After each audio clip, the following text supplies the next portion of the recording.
Hey Humanities, this is Anthony Grant, your Humanities Chair. Enjoying fall break. I hope all of you are doing the same. Just some really quick brief updates. General final grades are due the first week of November. Let's make sure we're putting in those 2 grades per week. Specifically right now we're working on reteach.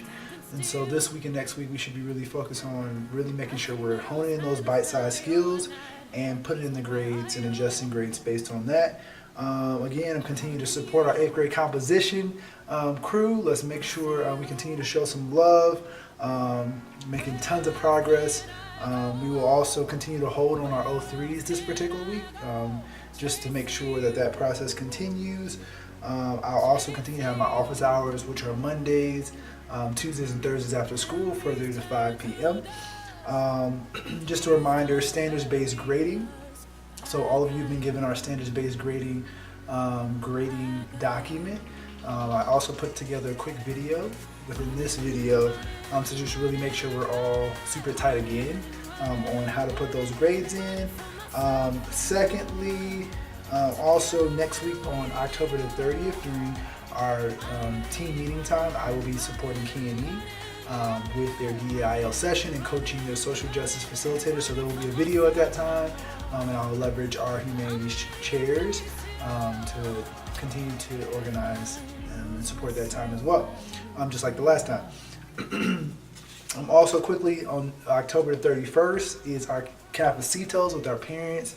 Come spend some great time with our parents from 9 to 10 a.m. Right now, this week and next week is reteach plans. So today your plans are due. Today's Monday.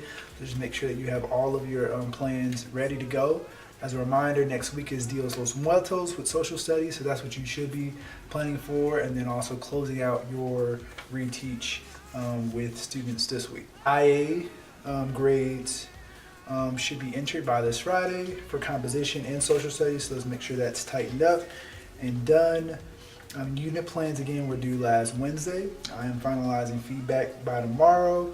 As you all know, for engagement, we're focused on specifically engage all students. And so let's really just make sure we're continuing to ask those questions, really cold call students, plan for the questions in our lesson plan, script it out, but cold call students equitably, whether it's gender, ability, our high, mediums, and lows.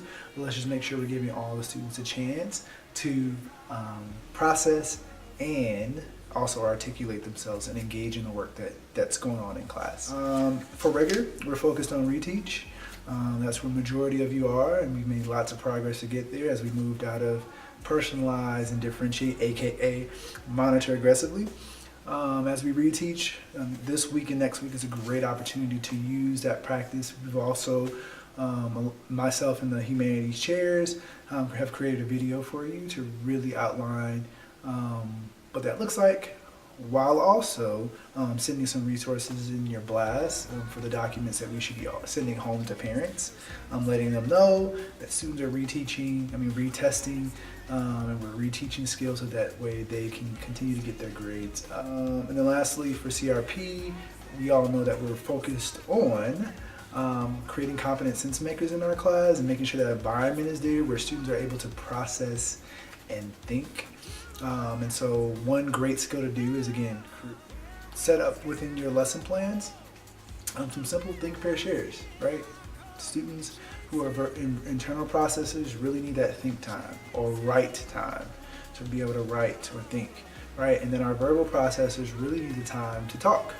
And so really make sure you're planning out how am I giving kids the time to process, whether it's writing and thinking for the internal processors or the pairing time to be able to talk, so that when we bring it whole group for a think, pair, and share, students are able to really be able to come and answer the question and feel confident about the work that they're doing. Thank you. Okay, so coming up, some things that you need to keep in mind are that fall break is next Monday and Tuesday, so we will not have school on the 22nd or the 23rd. But the rest of that week, the 24th, 25th, and 26th, should be used as reteach days and revision days for your IA.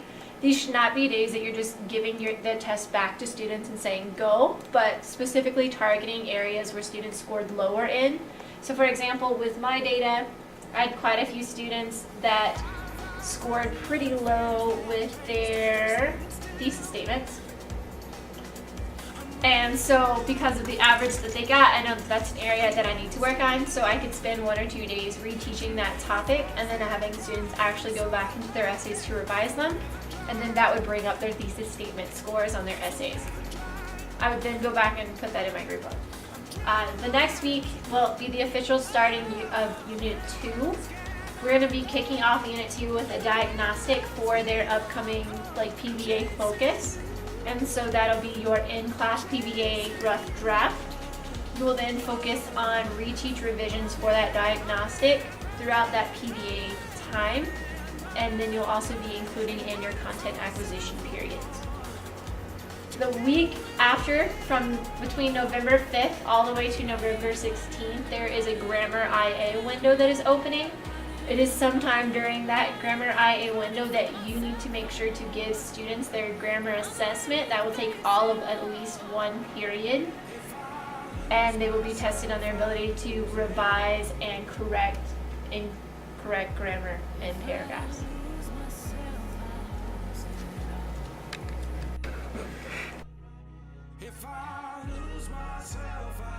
What's up, social studies? A couple things real quick. Make sure you're putting in at least 1, ideally 2 grades a week, using that grading sheet that Grant gave us. Grades are due first week of November, so really make sure that you have those in. Next week should really be a reteach week. That's a good chance for you guys to bring up the scores on some of those different pieces for the RST. So if you have a kid with a 0 in a section, really hit reteach on that section. RST at bats are super important because the next one is coming up just after Thanksgiving, which is late November. That's going to come up really fast. This is a fast time of year. Also, November 13th is conferences. That's a Tuesday, so plan on conferences, dress your best. And then last thing, check that email from Amanda about Dia de los Muertos for the week after fall break, because she has some lesson plans for you, but you have to adapt it to your WAG, which should be pretty easy, but just make sure that you are aware of that and you're planning for that. Other than that, have a great fall break. You guys rock. Thank you for your help. Peace. I think we got gotta hype the event. tacos and books. Yeah. Tacos and books, November 9th, right? To be determined where we're going, but it's gonna be a good time.